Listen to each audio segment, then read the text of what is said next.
I wish she listened to her gut feeling and didn't go on the plane.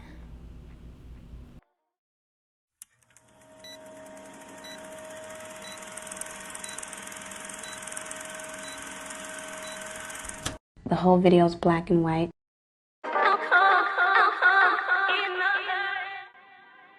I love black and white videos.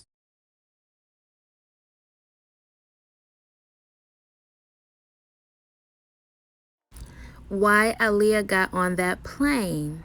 In today's video, we're going to be talking about why I personally believe Aaliyah got on that plane. There's so many speculations and alleged stories about what people say happened to her while getting on the plane. But in this video, we're just going to be talking about one reason, which is her getting on the plane because she knew she had to, or she was just sticking it out just to get home. So that's what we're going to be talking about. We're not going to be talking about any other theory. We might mention it, but we will not be talking about that today. So without further more to say, like, comment, and subscribe. Become part of the team.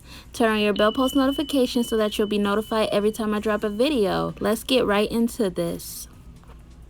It was only so long that Aaliyah could outrun whoever was after her, because from day one, the starting point of 1 in a million, I believe the theory of them, whoever them might be, plotting her death 3 years prior, as it is put, could be true. And here's why. So said about the 1 in a million record, Miss Aaliyah allegedly hid the 1 in a million record from her record label. Now this bit of info comes from a fun fact online about Aaliyah. As most of us heard, celebrities are what make not only themselves, but their record label money. So by hiding this from her record label, probably set them off. Also, along with this fun fact, it was also said that the reason behind Aaliyah hiding her 1 in a million record was because her record label, aka her uncle, I believe, were trying to remix her 1 in a million song. And clearly, Aaliyah did not want this. Now you're probably wondering, what does this have to do with why she got on the plane? But I'll tell you that later. But with moving on from her first ever album, Age Ain't Nothing But a Number, Aaliyah had grew up a little more than what she did before. She started to lean more towards a more feminine side. The inches of the hair got longer, and overall, she changed up her look a little. Aaliyah was becoming very observant and hands-on within her career.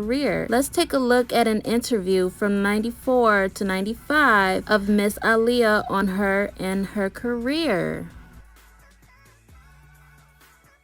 I kind of just laid back and let him, kind of take control because he had the experience. Did you guys hear it? Let's play it again. I kind of just laid back and let him, kind of take control because he had the experience. I kind of just laid back and let him kind of take control because he had the experience. So as you can see, where I'm going with this is that she was very naive when it came to her first album. She was kind of chilled back and was observing because she was new to it and she just wanted to see how things worked, and so she let R. Kelly be in control. But when she got older and it came the time to do her 1 in a million album, she got interested in becoming more hands-on with that project. Everyone around her wanted dibs on controlling her life and her style. It was also said that Timbaland and them, they wanted her to remain in her tomboy image during 1 in a million, and she did not want to do that. She wanted to go with something more feminine and up her style a little bit, and they did not like that. They weren't too happy about that, but she did it anyways, and she was just becoming more prone to doing what she wanted to do instead of sitting back letting someone take control. She wanted to be more hands-on and start learning the ins and outs, since she had seen it from Age Ain't Nothing But a Number. And jumping to her last album, which is Aaliyah, her self-titled album, she was definitely independent by that point. I mean, she was very independent. Timbaland said that she could. She's mature enough that she can carry a record.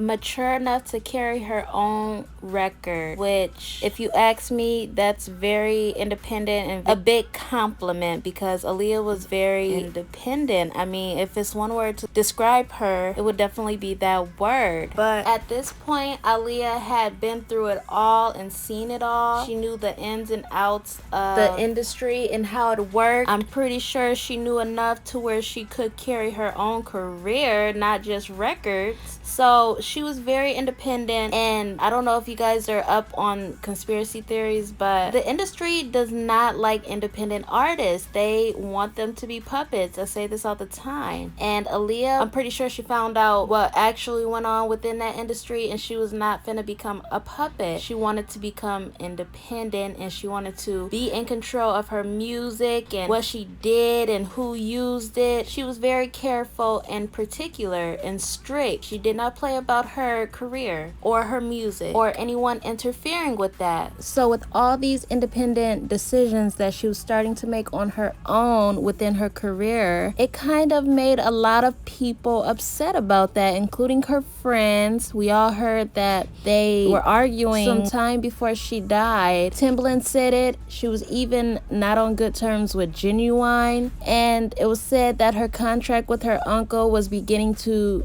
be up.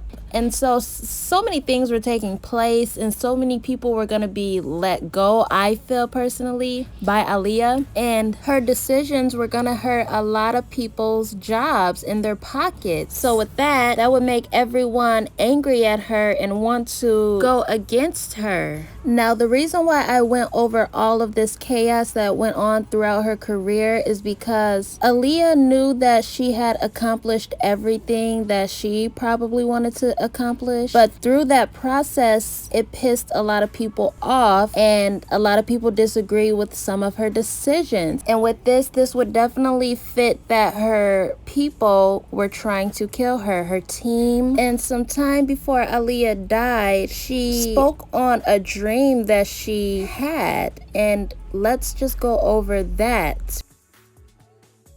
Aaliyah spoke a month before her death about her favorite dream. Someone's following me, and I don't know why. I'm scared. Then suddenly I lift off, far away, as if I'm swimming in the air. Nobody can reach me. Nobody can touch me.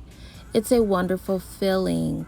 Now, she said this a month before she passed, and I find it really weird that she would even say something like this and then she would end up dying a month later. It just never really made sense to me. Going back around to when I said that a lot of people weren't okay with her decisions after 1 in a Million was made, or in the process of making 1 in a Million, because that's when everything shifted and she started to become more hands-on in her career. And I don't think that a lot of people like that, and so it wouldn't surprise me if that someone in her dream was someone in her team chasing her, and she was just throwing subliminals, a message to let us know, or not us, but the people that were alive, her fans back then, because it sounds too much of a close comparison to what may have actually happened involving her death. Because as we know, her death is suspicious. We think that, well, some of us think that people play roles in her death, and she says someone is following me. She floats up, and that she is scared. Then she suddenly lifts up far away as if she's swimming in the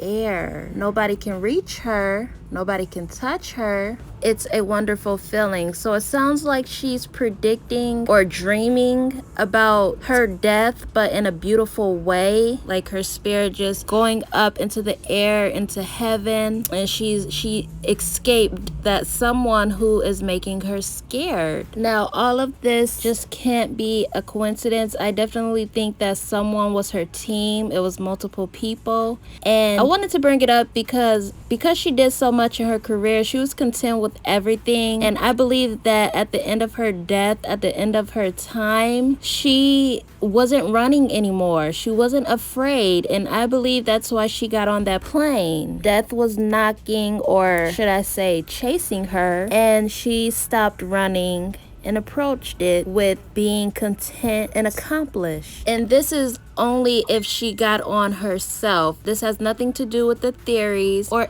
anything. We're just gonna speak as if she decided to just take the plane, which is what Damon said. But that's why I think she got on the plane. She was content with everything she did. She did it her way. She learned a lot. She was successful. She had fans. She learned the industry and became very hands-on. She basically made her presence known. Her beautiful voice around the world. She had multi-platinum albums. She was just content. She did it. She met her accomplishments. If she did get on that plane herself, I'm pretty sure she was content with faith.